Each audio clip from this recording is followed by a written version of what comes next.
అందరికీ నమస్కారం. ఈరోజు మనం లలితా సహస్రనామ స్తోత్రంలోని 51వ శ్లోకం గురించి చెప్పుకుందాం.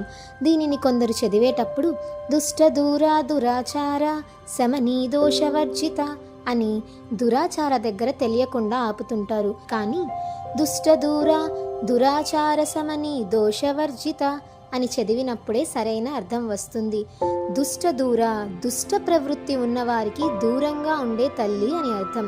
మరి అది పోగొట్టుకోవాలంటే దురాచార శమని, దురాచారాలను, చెడు ఆచారాలను, చెడు అలవాట్లను తొలగించే తల్లి కనుక అమ్మని శరణు వేడాలి.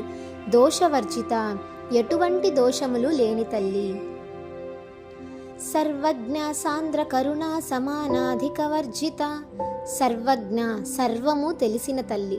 సాంద్ర కరుణ, సాంద్ర కరుణ అంటే పలుచదనము లేని పరిపూర్ణమైన కరుణ.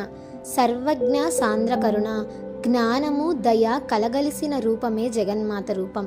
లోకంలో ఎంత సంపన్నులు జ్ఞానం కలవారైనా దయాగుణం ఉండడం తప్పనిసరి. సమానాధిక వర్జిత, ఆ జగన్మాతతో సమానమైన వారు కానీ అధికులు కానీ లేరట.